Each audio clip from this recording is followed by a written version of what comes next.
In court today, prosecutors described the scene as bloody. They say Malone was in bed, possibly asleep at the time of the attack.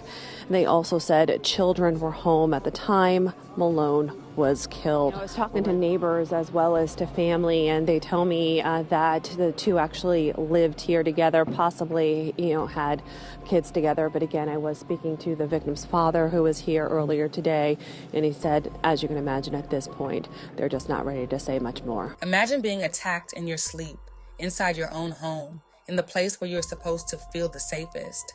Imagine never waking up, never having the chance to protect yourself, and never knowing what was coming. Prosecutors say that is how Lakesha Malone spent her final moments.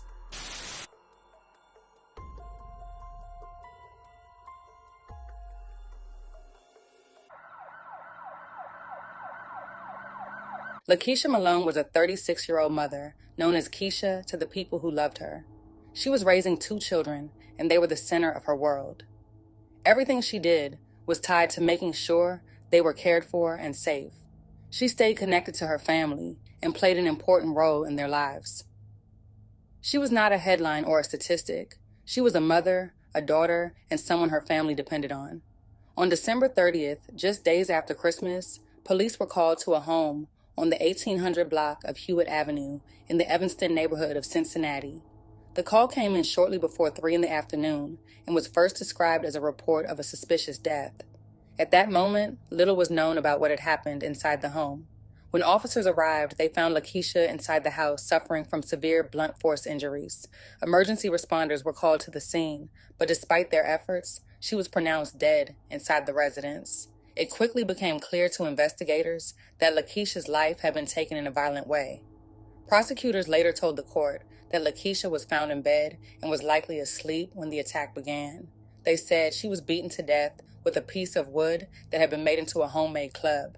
A detective involved in the case described the scene as one of the bloodiest he had ever seen, a statement that showed the severity of the violence without needing further detail.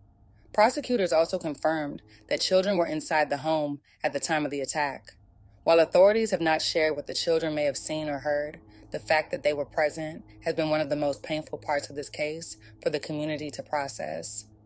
Lakesha Malone's death has left her family and community in deep mourning. Loved ones are struggling to come to terms with the sudden loss, while neighbors and friends continue to express shock and sadness. Her absence has created a heavy void, especially for her children, whose lives were forever changed. Her family set up a GoFundMe to help pay for her memorial, funeral costs, and to support her 2 children. In the message, they shared how heartbreaking it was to lose Lakesha just days after Christmas and right before the new year. They asked for prayers and any support people could give during this painful time. This all took place inside this home here on Hewitt Avenue in Evanston. Cincinnati police were called to the home just before 3 o'clock yesterday afternoon and found a woman dead inside. You can see her family. I was speaking with them early. They're starting to gather here and go inside the house. Obviously a little shaken at this point, not ready to talk. But I can tell you she has been identified as 36-year-old Lakesha Malone. Investigators are now saying she was beaten to death with a homemade wooden club. A suspect was quickly identified. Police arrested 40-year-old Andre Redmond, who was charged with murder. Court records show that Lakesha was the mother of one of his children and that they lived together in the home where she was found, making it clear this was not a random act, but a deeply personal situation involving people who were connected. Court records show that Andre Redmond's past criminal history in Hamilton County was mostly related to traffic issues. He previously pleaded guilty to a disorderly conduct charge in 2009 and had 2 gun-related charges from 2004 involving a firearm and a minor. For Lakesha's family, the legal process does not erase the loss they are facing. Loved ones were seen at the home in the days after her death, some standing quietly together, others entering and leaving without speaking. Her children are now facing life without their mother, a loss that will shape their lives in ways no child should have to endure. Lakesha Malone was more than the way she died. She was a mother who loved her children and worked every day to care for them. She was part of a family that depended on her and a life that mattered long before police arrived and court records were written. Her children will grow up carrying her memory with them, learning about who she was through stories, photos, and the love that still surrounds them. They would live with the absence of a mother who should still be here, guiding them, protecting them, and watching them grow. That kind of loss does not fade quickly. It stays, shaping lives in quiet and lasting ways. Redmond appeared in court and entered a not guilty plea. A judge set his bond at $2 million, and he remains in custody as the case moves forward. Authorities have not released a motive, and the investigation is ongoing. A man is accused of murdering a woman with a homemade club. This brutal attack happened yesterday in Evanston, and today the suspect made his first court appearance. Local 12's Christian Hauser was there. 40-year-old Andre Redmond is locked up behind me here at the Hamilton County Justice Center. Now, he's charged with murder for the death of 36-year-old Lakesha Malone.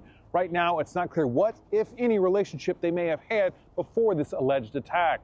Redmond was in court for his arraignment and entered a not guilty plea. Investigators say that they were called to a home in the 1800 block of Hewitt Avenue near Fairfield Avenue on Tuesday afternoon. Someone reported a suspicious death. Officers haven't said what they believe may have led up to the killing, but the prosecutor says Redmond is a serious threat to public safety. He asked the judge for a $3 million bond. I've spoken with the detective in this case because this morning, and he described this as one of the bloodiest scenes that he has been in. The defense attorney appointed to Redmond argued for a $500,000 bond, saying that he has no previous violent crimes on his record. However, the judge ordered Redmond to be held here in jail on a $2 million bond. Lakeisha's family is left with grief that no court decision can erase. They are left with memories, unanswered questions, and the heavy reality of a life taken too soon. What happened inside that home did not only end one life, it changed many others forever. Lakeisha's story is a reminder of how fragile life can be and how violence inside the home leaves lasting damage far beyond the moment it happens. It reminds us that behind every headline is a real person, and behind every case is a family forced to carry loss they never asked for. Lakesha should still be here. Her children should still have their mother. Her family should not be learning how to live without her. That is the truth at the center of this story, and it is why her name deserves to be remembered, spoken with care, and never reduced to just another case. This is the story of Lakesha Malone, and she should not be forgotten.